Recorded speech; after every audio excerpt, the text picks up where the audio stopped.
the Frame. I'm Sarah. That's Assad. You already know him. Today, we are talking about Beekeeper. Listen, you dumb scammer mother. Well, Oh, we can't curse in the first little bit. Oh, sorry. it's okay. I'll mute it. Listen, you fetcher. Much better. You MFer no good doer.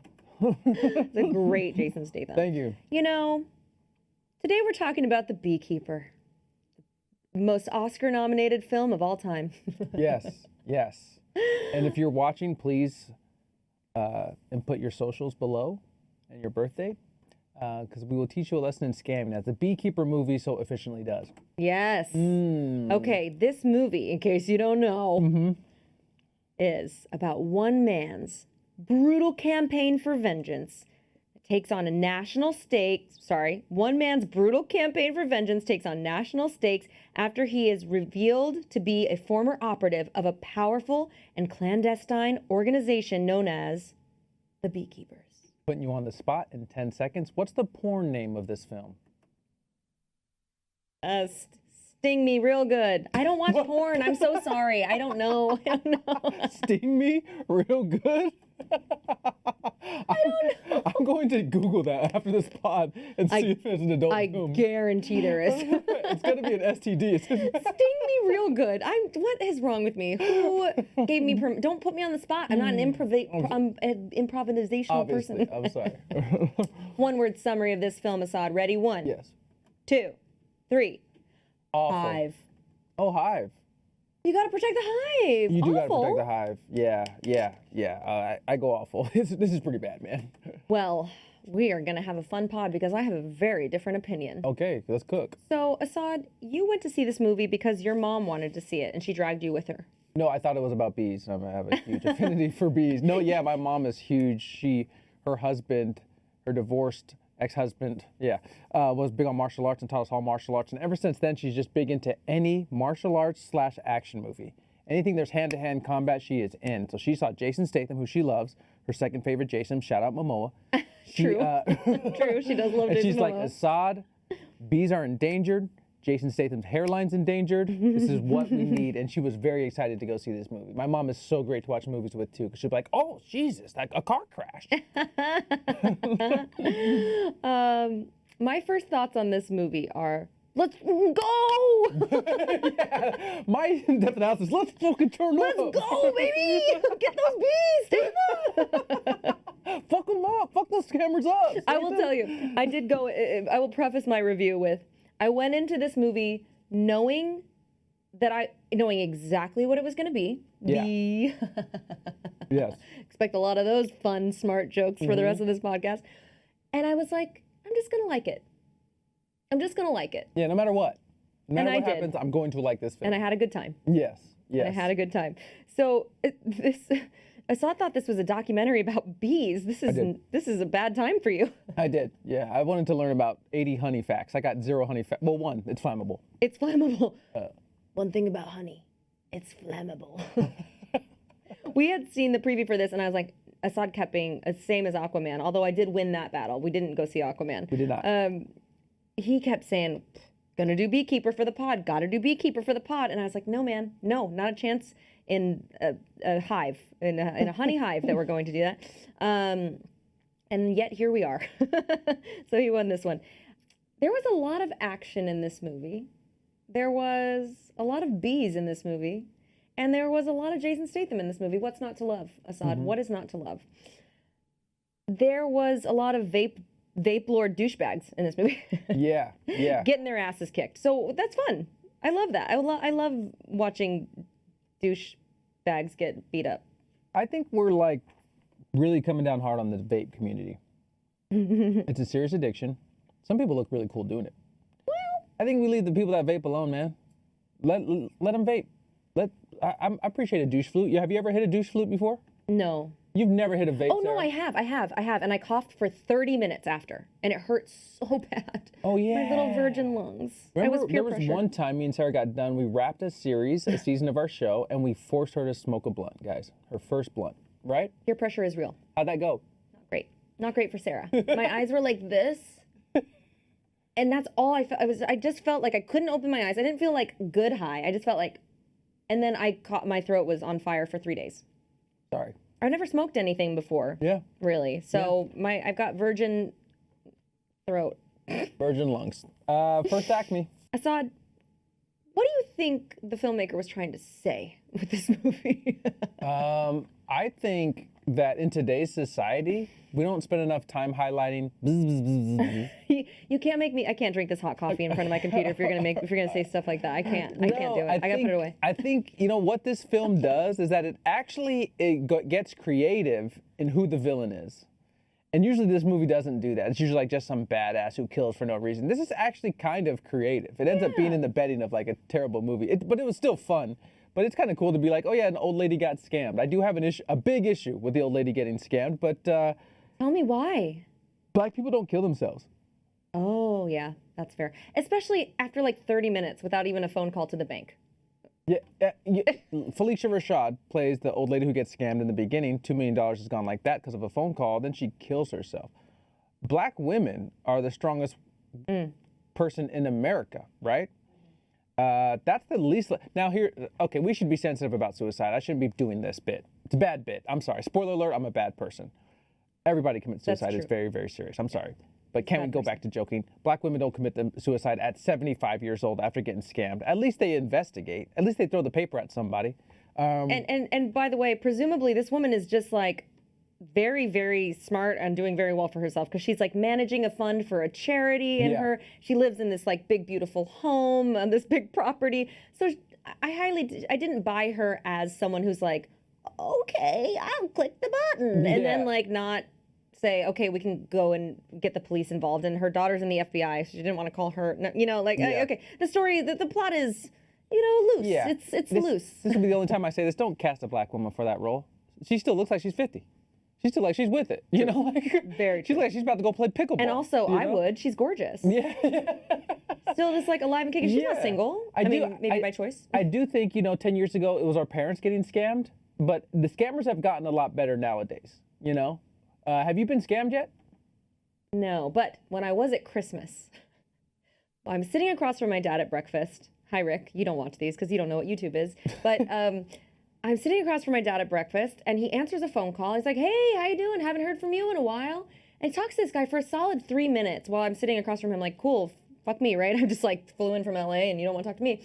And then he hangs up, and I was like, who is that? And he goes, some scammer. He's trying to get me for money. He calls me every year. And I was like, why are you answering this phone call? We all can get got, man. Scammers are getting more intelligent. Every once in a while, I'm on the internet, and I'm like, maybe there is a hot single near me. Maybe hot moms do want to smash. They do, and they do. Assad, they do. There is hope for you. So, speaking of the opening scene when this woman is getting scammed, again, this is the last thing I'll say about the plot being bad because, of course it was bad. Like, of course the plot was dumb and over the top and silly. That's what we signed up for. Yes, that's what we knew going in. That being said, this man is in a call center. And he's, super, super douche. Like he's got like some orange silk scarf for no reason around his neck, just like a piece of fabric just draped there. And he's like, "Let me show you dummies how it's done. Everybody be quiet." Clicks on his little thing, and he's just like talking to this woman on the phone, and then putting her on mute and being like, "Ha ha ha! What an idiot, right, guys?" It's like so heavy-handed. All right, great. But I will say, they get into the action fairly quick, which is what you have to do when the script is so bad, right? They get into the action fairly quick. So quick, in fact, that the call center he's calling from, the Beekeeper, is able to drive his 1960 Ford truck, presumably 10 minutes, conveniently enough, to the call center to start some shit. To blow that bitch up. And he does, and it's awesome. We'll give you 3 seconds. 1, 2, 3. I did it for you. 1, 2, B, I did it for you. There are a lot of B references in this movie. Yes. A lot of great lines. Sometimes you gotta kill the queen to protect the hive. Facts, you do. That's that's an Instagram caption. Hold on, let me tweak that out really quick. It's called X now. Okay. Okay, so you don't know what the filmmaker was trying to, what the underlying message was of this film. I don't, man. Don't make me try. Sarah, don't do this. It was a joke. I wrote it as a joke because I wrote it for whatever movie I had written up a review for prior to this one. that was my question to you, and I was like, it will be so funny if I ask him what Beekeeper was, because there's no hidden meaning. It's just they're just like, what can Jason Statham kick ass in, and that he hasn't kicked ass in before. Imagine me being like, it was actually a gritty metaphorical storytelling of the deep dive expose on the prison to pipeline situation that's going on in America right now. The juxtaposition of the dying out of the bees and the effect that has on our planet and global warming is also about the scammers. No, I'm gonna stop. So another great line that Jason Statham says in this is, he's talking about how people who target the elderly are scum of the earth, because it's even worse than taking candy from a baby, because babies at least have their parents or someone who's caring for them. Agree? I don't know. but elderly people are often alone, and that's like leaving them to face the hornets alone. Bee metaphor. I love it. I was here for all the bee metaphors. Yeah. Assad, is this your favorite bee movie, or is the Bee Movie your favorite bee movie? The Bee Movie is my favorite Bee movie. You know I like the animated Jerry Seinfeld Bee Movie. I think that movie's very fucking funny. This comes in a distant second. Distant. Yes. It's a close second for me. Really tight race. Wait, hold on. Does Ant-Man and the Wasp count? Ooh, yes. Still second. Yeah, I know, right? Gosh. Another question for the audience and for Assad, and I have my own answer. Okay. Is Josh Hutcherson a tiny great actor? Okay. This is you would know. You guys know him from Hunger Games. Peter Malak. Tiny little man. Tiny little man. Do you think he's a great actor? Did you say? I said yes. He actually a good actor. I think he might be good. You know what? Was he good in this? Yes. I actually don't know. You know what? The fact that I can't say he wasn't good means he probably worked. Okay. All right. Shout out to Peter Malak. Yeah. The odds were ever in his favor, turns out. I'll stop. I'm sorry. Well, I didn't see that Five Nights at Freddy's, but is that what it's called? But that was a big popular thing that everyone got really excited about seeing. Did you see it? No, we missed out on it in this pod. We're so sorry to our swimmers. It's my fault because I don't like horror films. Practical question. Genuine question, this one. There's a point in this movie where, so Jason Statham rents a little ADU, an additional dwelling unit, on this woman on her land, the woman who killed herself that he was talking about earlier. And he keeps his hives on her land, and then I don't know if he lives there or he just jars his honey there. You know, he's jarring honey in this little shed. And eventually some people come to hunt him down there, as they do when you're Jason Statham, and they've got these shotguns, and they're standing really close to each other, just shooting all these shotguns, and I'm like, wouldn't that blow your ears out? You're definitely right. Yeah, definitely. Depending on what kind of shotgun it was, I thought they were like a rifle, but you're right. The movies never truly depict the kickback of those things or the sound of it. I really love. Once a year, we'll get one movie or TV series that has someone's ears ringing, and then you get a scene playing out, and I'm like, oh, that's more like it, you know? But yeah, great call there. It's never really addressed in big budget films. It's just like, yeah, you just keep on hearing normal after a big shotgun shell goes off in your ear. Well, spoiler alert, they weren't doing anything normal because he killed all of them after kicking their ass. Yeah, I do like it. When that's done well, that's a cool way to show the person who's just experienced it and is trying to usually keep going and keep fighting with that ringing in their ears. That's a really cool way to put you in their shoes and realize kind of what they're up against. I agree. That's really neat. Yeah, so I don't have too many notes on this film other than Jason Statham is just got a vendetta. I love it. Movies like this and like Bourne Identity, not that I can compare the two, but where one man is single-handedly taking out hundreds of trained assassins. Yes. I love that. Yes. So unrealistic, but it's fun. And a huge win for diversity casting because he beats up about 300 people in this film, and the one person that beats him up doesn't have a leg. Hey, and he's South African. And he's South African, yes. You know, and there's one part at the end of the movie where he's kind of sneaking into this big building where the, spoiler alert, president is, a Hillary Clinton as president. And everybody's watching every entrance, and Jason Statham sneaks in using a tool that's called a skateboard. That was cool.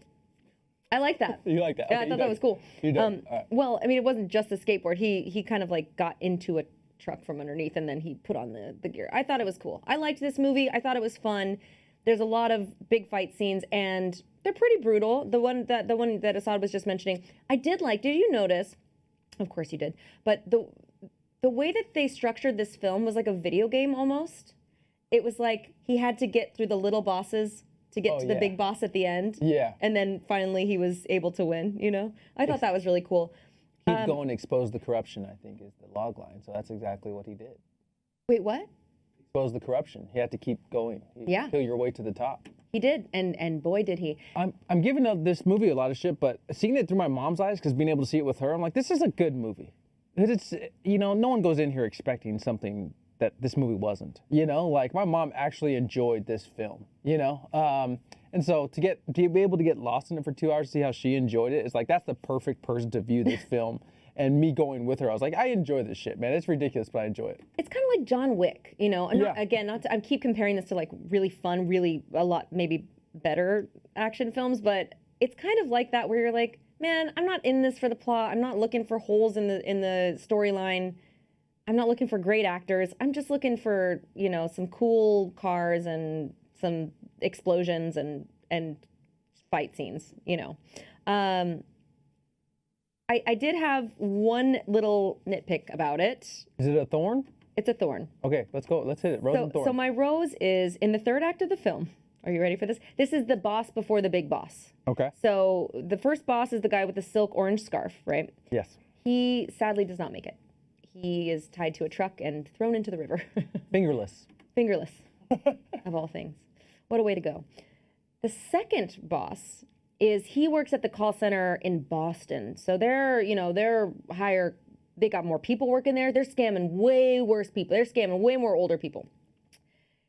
He was wearing a suit, Assad. Okay. A suit, like a jacket and pants that said the word goat. Yes. In all caps all over it. Yes. And had pictures of goats all over it. Yes. Let's go. Let's go. That worked for you. That was my rose. I was like, this is brilliant costume designer. What a great move. I thought that was fantastic. I also actually thought that Josh Hutcherson did a really good job in this movie. He was like playing a douchebag, you know, spoiled kid. And he was kind of understated and just nailed it really perfectly. So yes. Great job, Josh Hutcherson. I like that rose. My rose. Oh, sorry. My tagline was different. It's expose the corruption, protect the hive. Of course it is. Oh, fuck. What am I thinking? brilliant. That's like the #1 rule. Usually we highlight a line that we love in this film. The line in this film also tends to be my rose. What is it? And it is, will you stomp his ass out? Is that what did Josh Hutcherson say that to one of his bodyguards? I thought that was great. Oh, That's my rose gosh. right there. Will you stomp his ass out? Instead of the coolest white boy accent I've ever heard in my life. Incredible. You shit. have some friends who would say something like that. 100%, yes. Maybe my brothers would say something like that. What's your thorn? My thorn, I have no thorn because, again, this movie isn't a movie that you can actually, you know, criticize. I feel it. However, is the FBI letting the daughter of a woman who's they're investigating her death? Are they letting her daughter lead the FBI charge to expose this corruption a day after her mom died? Sounds like a little bit of conflict of interest there, but okay.